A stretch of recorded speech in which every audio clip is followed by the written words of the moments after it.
What if the key to living a longer life wasn't some magic pill, some special diet, or some ancient meditation technique? What if it was sitting right there in front of us, tucked away in labs we've never even heard of, messing with ideas that sound straight out of science fiction? I've spent ages wading through all the fluff trying to find the real game changers. And honestly, what I've uncovered makes me think the news is totally missing the bigger picture here. See, while most folks are busy arguing about NAD plus boosters and the always talked about metformin, scientists are quietly figuring out way more fundamental secrets about getting old. Picture this, not just tacking on more years but actually adding life to those years. Imagine staying sharp, full of energy, and just feeling darn good. This isn't about just not dying sooner, it's about living better for longer. The honest truth is the really big shifts hardly ever happen out in the open.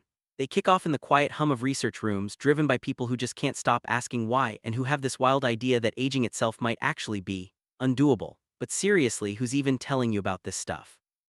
Who's connecting the dots between these incredible discoveries and what our future health might look like? That's where we come in. And over the next, say, 18 minutes, you're gonna get the scoop on 3 cutting-edge areas in aging research that could totally flip how we think about getting older. Disclaimer, just a heads up, everything we're talking about here is purely for learning, okay? This isn't medical advice. Some of these new therapies are still super early in development and might not even be approved for people yet. Always chat with a doctor before you change anything about your health. One of the most fascinating paths scientists are walking down involves zeroing in on something called senescent cells.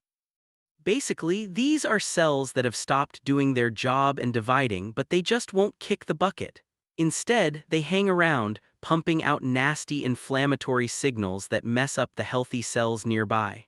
Think of them like cellular zombies making age-related problems worse. And get this, studies in animals have shown that zapping these senescent cells with drugs called senolytics can actually stretch out both health span, how long you stay healthy, and your overall lifespan too. Source: Nature. Wild, right? It's a pretty wild thought, cleaning house on a cellular level to hit the brakes on aging. But the science doesn't stop at just killing off these troublemakers. There's also this related area, senomorphics, which tries to change what senescent cells are spewing out without necessarily getting rid of them. That's another potential way to tackle this. Source: Nature. The potential here is just massive. If we can get a handle on cellular senescence, we might be able to head off a whole heap of age-related illnesses from joint pain to heart troubles. But what if the key to staying young isn't just ditching the old stuff but bringing in the new? That leads us to another seriously mind-blowing field, heterochronic parabiosis. Okay, this is where things get really weird. Researchers have actually sewn together the circulatory systems of old and young animals. And the outcome? Tissues and organs in the older animals started looking younger, apparently getting a boost from stuff found in the younger animals' blood. This isn't just a fluke, it's happened over and over. It's made scientists pinpoint specific factors circulating in young blood that seem to have serious regenerative powers. Source: Science. The big dream is to isolate these youth-promoting factors and create treatments that copy what they do. Imagine getting a shot that gives you the benefits of young blood without any crazy surgery. We could be looking at a future where we can literally turn back the cellular clock, fixing damage and getting things working like they did when we were younger. This whole line of thinking suggests that aging might not be this unstoppable one-way trip. It might actually be something influenced by chemical signals that we're only just starting to figure out and maybe even control. But the most significant and maybe the most controversial frontier in longevity research involves something called cellular reprogramming. For ages, scientists have been hunting for ways to undo cellular damage and aging. Now, they're actually doing it using what are called Yamanaka factors, a specific mix of proteins that can essentially reset adult cells back to a state like stem cells. In some absolutely groundbreaking studies, scientists have shown that partially reprogramming cells using tweaked versions of these Yamanaka factors can reverse the signs of aging in our DNA and bring back youthful gene activity. They've seen this in different cell types and even in tissues inside living creatures. Source: Cell. Pretty wild stuff. And here's the kicker: this partial reprogramming can be done without the scary risk of creating teratomas, which are basically tumors that can grow when cells go rogue. This means we could potentially rejuvenate tissues and organs by making older cells act like younger ones again. Just think about the possibilities. Reversing age-related decay in the brain, getting old organs to work like new again, or healing wounds that normally just wouldn't heal. It's a total game changer for how we see getting older. So these 3 areas, senolytics, blood factors, and cellular reprogramming, aren't just small steps forward. They represent potential massive leaps in human health and how long we can live well. And this isn't just talk in academic journals. If you peek at clinical trial websites, you'll see a huge explosion of activity. Thousands of early-stage trials are happening all over the world, looking into tons of different ways to fight aging itself. Source: clinicaltrials.gov. This isn't some fringe idea anymore. It's a field that's moving incredibly fast with huge implications for every single one of us. But the big question is still, how close are we really to turning these amazing lab findings into treatments that can actually extend our healthy lives? Getting from a lab discovery to something people can actually use is a long, tough road filled with obstacles. Still, the speed of innovation, it's definitely picking up. In the rest of this deep dive, we're gonna get way more into each of these three revolutionary methods. We'll check out the newest science, the bumps in the road still ahead, and that tantalizing possibility that the secret to a longer, healthier life isn't some far-off fantasy anymore, but something we can actually reach for. So buckle up. We're about to explore the absolute bleeding edge of longevity science. The future of how we age, it's being written as we speak. For ages, people have dreamed about living longer, about pushing back the inevitable. We've hunted for elixirs and cures, often with just hope and old stories to guide us. But now, science is really starting to open up real ways to not just live longer, but to live healthier. We're moving past just dealing with diseases that come with age and starting to look at the actual biological stuff that makes us age. Picture a world where getting older isn't a sentence, but something we can manage. This isn't just a fantasy anymore. Incredible research is showing us how we might be able to use the body's own systems to actually reverse parts of aging. Today, we're going deep into three of the most exciting new therapies: parabiosis, senomorphics, and epigenetic reprogramming. Let's kick things off with parabiosis. The concept might sound a little old-fashioned. It's about surgically connecting the blood systems of two animals, usually an older one and a younger one. This shared blood experiment, called heterochronic parabiosis, has shown some mind-blowing results in animal studies. Scientists found that things floating around in young blood seem to really rejuvenate the tissues and organs of older animals. It's like the younger blood has some kind of vital spark, a biological signal that can fight back against aging. Think of it like a system reboot, where the younger blood brings in important stuff that helps fix up and revitalize older cells and tissues. This isn't just based on random stories. Studies have shown improvements in things like the heart, brain, and muscles in the older animals involved in these experiments. The big deal is figuring out what these specific youth factors in the blood actually are. We're still putting the whole puzzle together, but research is pointing to certain proteins and molecules in young plasma that seem to be doing the rejuvenating work. Source: science. The tough part now is figuring out how to use these discoveries for safe and effective treatments for people. We obviously can't just connect humans surgically. So instead, scientists are working to pull out and create these helpful factors found in young blood. The aim is to make treatments that deliver these rejuvenation signals straight to where they're needed, no surgery required. It's a huge challenge, needing careful identification of what works and tons of testing to make sure it's safe and actually does the job. Okay, next up, senomorphics. To get why they're cool, we first gotta understand cellular senescence. When our cells get old, they can enter this state called senescence. They're not dead, but they stop dividing and start releasing this messy mix of inflammatory stuff, growth signals, and enzymes. This whole mess is called the senescence-associated secretory phenotype, or SASP. SASP, the inflammatory signals sent by aging cells. Now, senescence is actually helpful for healing wounds and stopping cancer when we're younger. But as we age, these senescent cells pile up. This really adds to chronic inflammation and makes our tissues not work right, which are major signs of aging. It's like a constant, low-level inflammation that just wears down the healthy tissues around it. This is where senomorphic drugs come in. Unlike senolytics, which try to kill the senescent cells, senomorphics work by changing the SASP. They basically calm down these old cells, cutting back on the inflammatory gunk they spew out without necessarily getting rid of them. The idea is to lessen the damage these senescent cells cause, which should help tissues work better and reduce the decline that comes with age. Source: nature. Think of it like turning down the volume on a really annoying neighbor. Senomorphics are trying to do something similar for our aging cells, reducing that inflammatory noise that contributes to age-related problems like arthritis, heart issues, and brain diseases. Early studies in animals suggest that by tweaking the SASP, these drugs can improve health span, the years we spend feeling good and healthy. Developing senomorphic drugs is pretty high-tech, needing a really solid grasp of the complicated molecular signals involved in cellular senescence and the SASB. They look promising, but this field is still pretty new. We need a lot more research to find the best drugs and make sure they're safe and effective for people. Finally, let's dive into epigenetic reprogramming.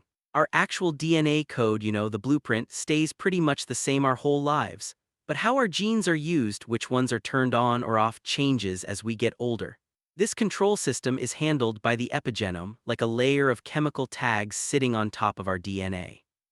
As we age, our epigenome can get messed up, leading to wrong gene expression patterns that contribute to aging. Think of the epigenome like the software running on your computer's hardware. That's your DNA. Over time, this software can get buggy. Epigenetic reprogramming is all about trying to fix that software, getting gene expression back to how it was when we were younger. A huge discovery here was the Yamanaka factors, a group of 4 proteins that can essentially reset adult cells back to a state like early embryonic stem cells. Now, that's a bit too extreme for actual use, but tweaked versions of these factors or other resetting methods are showing amazing potential. Yamanaka factors, key proteins for cellular reprogramming. Researchers have actually shown that doing a partial reset using these modified factors can indeed reverse the epigenetic age in different kinds of cells and even in living animals. This means getting youthful gene expression patterns back and making tissues work better without causing cells to grow out of control, like forming tumors. Source: Cell. This is seriously groundbreaking. It suggests we might be able to turn back the biological clock at the cell level, not just slowing aging, but maybe even reversing some of its effects. Imagine making tissues younger from the inside, restoring their function and their ability to bounce back. The potential for treating age-related problems is massive. However, actually using epigenetic reprogramming in humans is still very much in the early stages. Big challenges remain in precisely controlling the process, making sure it only targets age-related changes and safely delivering these treatments to the right parts of the body. Clinical trials are starting to look into these possibilities, but it'll be a while before this is something widely available. Source: clinicaltrials.gov. These 3 areas, parabiosis, senomorphics, and epigenetic reprogramming, mark a huge change in how we think about aging. They're not just treating the symptoms anymore, they're going after the actual root causes of biological aging. While each one has major scientific and ethical hurdles to clear, the progress being made gives us an exciting peek into a future where we can not only live longer but live much healthier, more vibrant lives. Alright, let's get this section sounding a little more like a human's talking, keeping everything in word for word, just swapping out some of that sterile AI speak. Here we go. Picture these 3 game-changing approaches not as separate paths but kinda like rivers merging, each bringing its own unique flow of new ideas. The payoff isn't just adding things up, it's way bigger than that when they work together. You've got senolytics cleaning out the gunk from aging cells, heterochronic parabiosis pumping in youthful signals, and partial reprogramming rewinding the cellular clock. Put them all together and you might just see a massive shift in how long and how well we live. This isn't some far-out sci-fi dream. This is where the aging research is happening right now. We're talking about a potential quantum leap in how long we can stay healthy. The smart folks in this field see a future, maybe in the next 10 or 20 years, where we don't just add more years to life, but we add more life to those years. Just imagine a world where diseases that come with getting older, like Alzheimer's, heart problems, and arthritis, aren't just automatic parts of aging, but things we can manage or even stop before they start. This is the big picture that the leaders in this field are all sharing. Now, pinning down exact dates is a total shot in the dark, sure, but the speed of new discoveries, it's really picking up. We're already seeing early-stage human trials looking at all sorts of different ways to tackle aging and boost longevity. Source: clinicaltrials.gov. The sheer amount of research going on tells you this is gaining some serious steam. Let's look at senolytic drugs, for example. Their whole deal is targeting and getting rid of those senescent cells. The zombie cells that cause inflammation and mess with how our tissues work. They've shown real promise in making both health span and lifespan longer in animal studies. Source: Nature. And get this, new research is even looking into senomorphic drugs, which are designed to change the bad signals those cells send out, instead of just killing them off. Source: Nature. Then there's this really cool idea called heterochronic parabiosis. It's as simple as surgically connecting an old animal and a young one, and what they found is pretty wild. Stuff floating around in young blood can actually make the old animal's tissues and organs seem younger. Source: Science. This basic finding is now leading to the search for specific rejuvenating factors and how we might be able to use them as treatments. And lastly, we've got partial cellular reprogramming. Using something called Yamanaka factors or tweaked versions of them, scientists have managed to turn back the epigenetic clock and bring back youthful gene activity in different kinds of cells and even in living creatures. The super important part. They're doing this without causing those dangerous tumors called teratomas. Source, cell. It's kinda like giving your cells a really advanced undo button, but here's the honest truth. All this amazing potential comes with some pretty big challenges. Getting from a mind-blowing discovery to a treatment people can actually use is a tough road, full of bumps. You've got regulatory agencies trying to figure out the complex ethical questions that come with therapies promising longer life. Getting enough money for this kind of ambitious long-term research is still a major roadblock. Plus, aging itself is so incredibly complicated, happening in so many ways that finding one single magic bullet is just not likely. So, why aren't these potential cures splashed all over the news every single day? It's because the whole scientific process, those long drawn-out clinical trials, and the super strict safety checks that the regulatory folks demand, all that takes a lot of time. We're talking years, often decades. You won't hear any unsubstantiated hype or exact dates for when this stuff will be available because that's just not how science talks at this stage. We're standing at a real turning point here. The science is moving faster than ever, giving us glimpses of a future where getting older isn't just something that happens to us, but something we can actually do something about. The real question now isn't if we can live longer, healthier lives, but how fast and how fairly these revolutionary treatments will become a reality for everyone. The clock is definitely ticking. So what's all this really mean for you, huh? It means the whole story we tell ourselves about getting older, it's totally changing. And hey, maybe your own personal story can change right along with it. These cures that are supposed to make you live longer aren't just some far-off fantasy, they're actually looking like the very next big thing in medicine.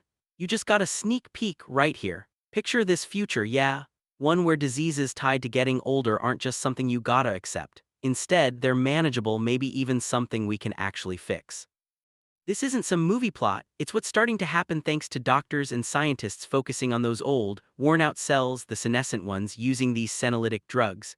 They're showing real potential to make our health span, how long we live well, and our actual lifespan longer. Plus, there's this other cool angle they're looking into, senomorphic drugs. These are designed to dial down those nasty signals aging cells send out without necessarily killing them off. Source, nature. Think about what it means really deep down when they talk about heterochronic parabiosis. It's where they found that stuff in young blood actually made older animals' tissues look younger. This whole line of research is seriously opening doors to finding specific compounds that could actually give us real therapeutic help. Source, science. And don't even get me started on partial cellular reprogramming. This method, using what they call Yamanaka factors, has actually shown it can rewind the epigenetic clock and bring back youthful gene activity inside living things, and get this, without causing the scary tumor growth everyone was worried about. Source, cell. Seriously, these aren't just ideas floating around in someone's head. We've got actual clinical trials going on right now, checking out all sorts of different ways to tackle aging and boost longevity. Source, clinical trials. Gov, this whole idea of living longer, healthier lives, it's not just some passive daydream anymore, it's an active, ongoing scientific mission. So keep your eyes open, stay curious, alright, ask questions, look for answers. The future of how long and how well we live isn't just something that's gonna happen to us, it's something we can totally help build. We're really just at the very beginning of this whole adventure.